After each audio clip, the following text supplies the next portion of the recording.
किया तो हमारी पार्टी भारतीय जनता पार्टी ने चुनौती के रूप में स्वीकार किया।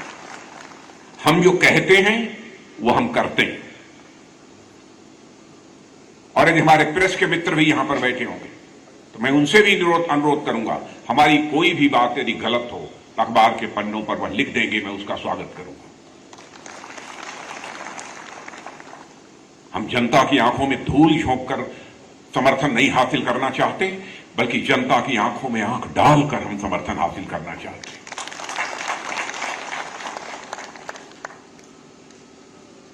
मुझे याद है कि 2014 में पार्टी का मैं राष्ट्रीय अध्यक्ष था और मोदी जी प्रधानमंत्री पद के उम्मीदवार थे। घोषणा पत्र बन रहा था। हम लोगों में इसी बात की चर्चा चल रही थी, कहीं कोई ऐसी बात न घोषणा पत्र में आ जाए जिसे हम सरकार बनने के बाद पूरा न कर पाए। बार बार मोदी जी कहते थे।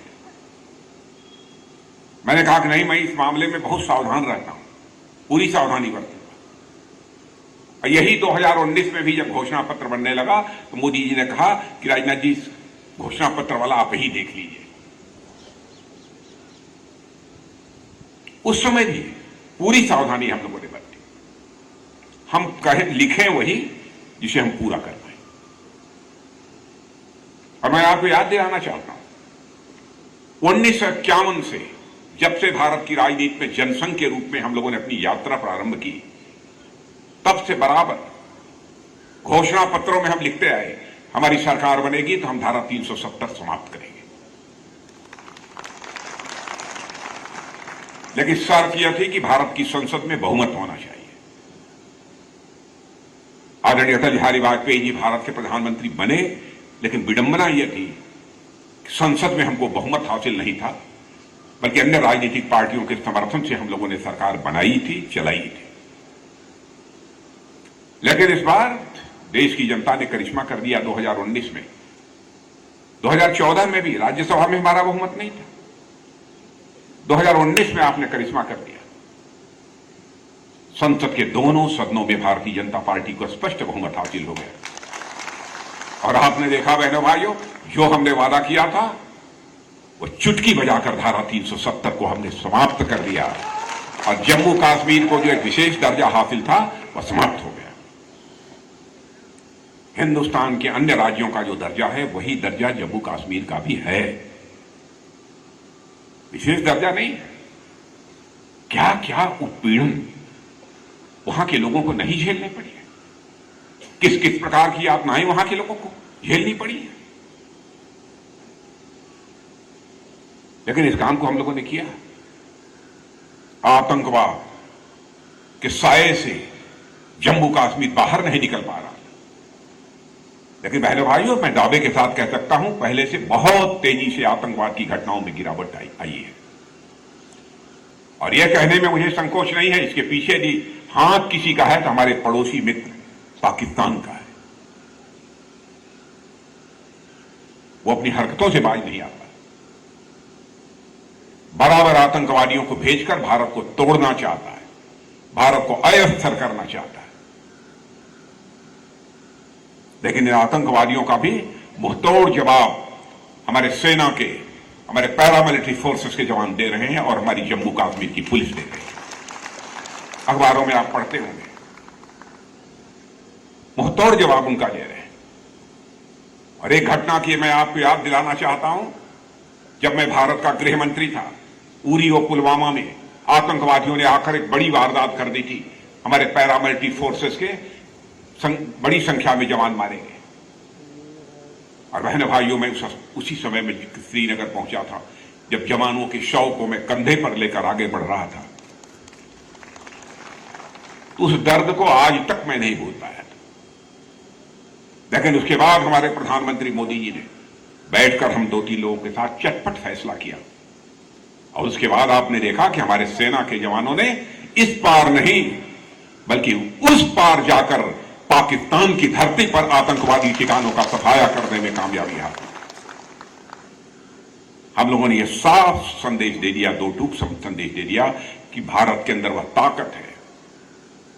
भारत को छेड़ने की कोशिश करोगे, केवल इस पार ही नहीं जरूरत पड़ी तो उस पार भी आकर हम मार सकते हैं। यह भारत के अंदर ताकत है, करके हम लोगों ने दिखाया। एक वादा हम लोगों का था नागरिकता कानून। हम लोग बराबर अपने घोषणा पत्र में कहते थे भारत का विभाजन हुआ, पाकिस्तान बना, फिर पाकिस्तान का विभाजन हुआ, बांग्लादेश बना, अब कुछ लोग हमारे अफगानिस्तान। जो हिंदू, सिख, ईसाई, पारसी, यहूदी, जो भी भारत के मूल निवासी थे, यदि आज पाकिस्तान, बांग्लादेश, अफगानिस्तान में रह गए हैं और वहां पर उनका धार्मिक उत्पीड़न होता है और भारत आकर वो भारत की नागरिकता लेना चाहते, तब उन्हें भारत की नागरिकता देंगे। हम लोगों ने कानून बना दिया, कानून पास हो गया, नागरिकता हम लोग दे रहे हैं। बहनों भाइयों, ये चर्चा इसलिए मैं कर रहा हूं, जो हम लोगों ने कहा वो सब किया है। देश का विकास होना चाहिए, देश तेज गति से आगे बढ़ना चाहिए, ये सब तो अपनी जगह पर है, लेकिन भ्रष्टाचार पर भी अंकुश लगाने की हमारी सरकार ने कोशिश की है। मैं यह दावा नहीं करता कि 100% भ्रष्टाचार एकदम बिल्कुल नीचे तक सफाया हो गया, साफ हो गया, यह मैं कोई दावा नहीं करना चाहता, लेकिन भ्रष्टाचार पर चोट पहुंचाई है। मैं आपको याद दिलाना चाहता हूं, राजीव गांधी जी हमारे देश के प्रधानमंत्री थे। मैं उनकी आलोचना नहीं कर रहा हूं, मैं किसी की आलोचना नहीं करता हूं, उनके प्रति सम्मान व्यक्त करते हुए मैं कह रहा हूं। राजीव गांधी जी ने कहा था, क्या करें, मैं मजबूर हूं, 100 पैसा मैं दिल्ली से भेजता हूं, नीचे पहुंचते पहुंचते लोगों की जेब में बामुश्किल 14 पैसा पहुंच पाता है, शेष पैसा भ्रष्टाचार की भेंट चढ़ जाता है। ये राजीव गांधी जी ने कहा। लेकिन हमारे प्रधानमंत्री ने मजबूरी जाहिर नहीं की, उन्होंने ऐसी व्यवस्था की, जनधन योजना के अंतर्गत हिंदुस्तान में लोगों के बैंकों में खाते खुल गए। बहनों भाइयों, यदि आज 100 पैसा दिल्ली से चलता है तो 100 का 100 पैसा आपके खाते में पहुंचता है। भ्रष्टाचार भाषण देकर समाप्त नहीं किया जा सकता है, भ्रष्टाचार केवल कार्रवाई करके समाप्त नहीं किया जा सकता है।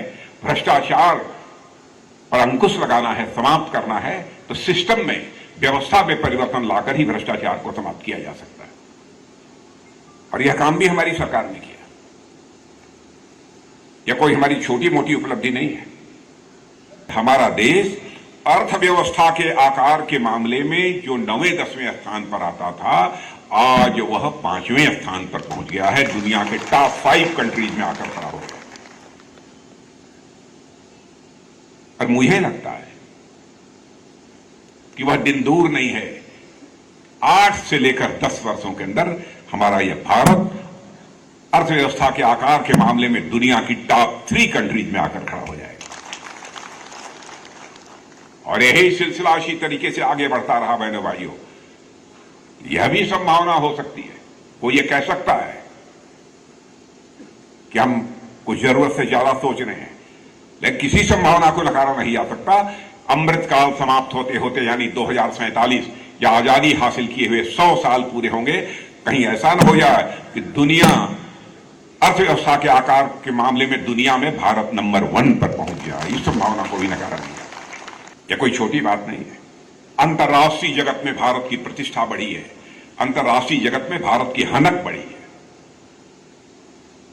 पहले अंतर्राष्ट्रीय मंचों पर भारत कुछ बोलता था तो भारत की बातों को दुनिया गंभीरतापूर्वक सुनती नहीं थी, लेकिन आज अंतर्राष्ट्रीय मंचों पर भारत कुछ बोलता है, लोग कान खोलकर सुनते हैं कि भारत बोल क्या रहा है। यह हैसियत भारत की बनी है, यह हनक सारी दुनिया में भारत की बनी है।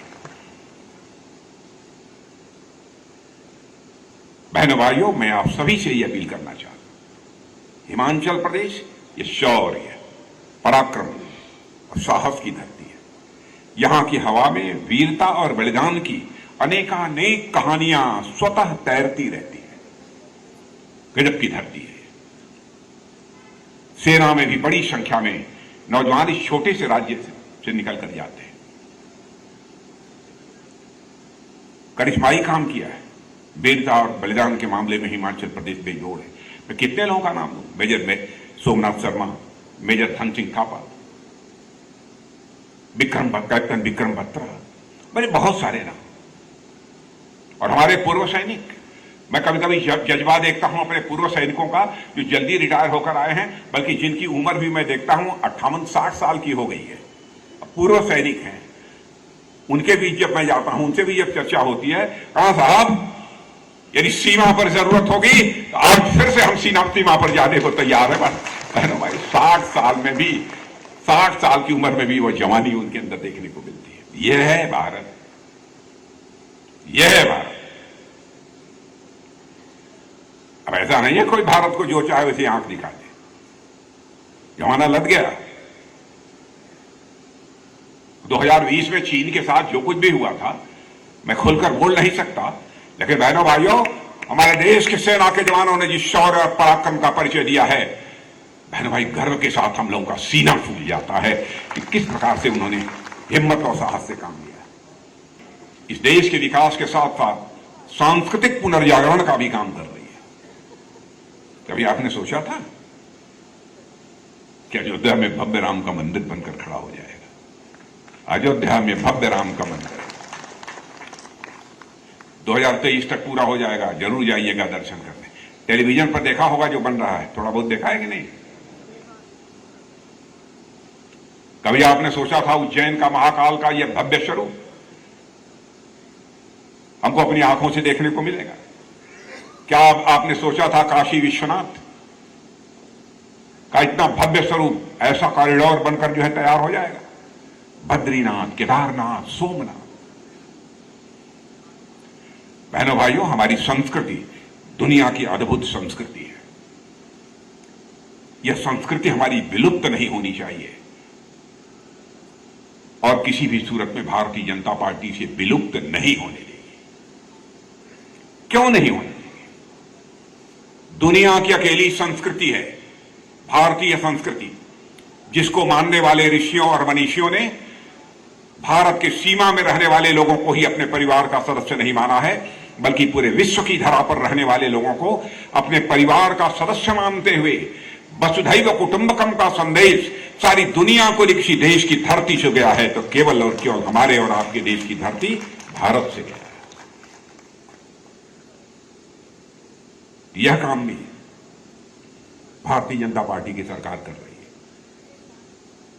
इसलिए बहनों भाइयों, मैं कहने आया हूं, निवेदन करने आया हूं कि आप सबका समर्थन प्राप्त होना चाहिए। और रक्षा का जहां तक संबंध है, आश्वस्त रहिए, आश्वस्त रहिए। जो आंख उठाएगा, जो करना चाहिए, वही होगा।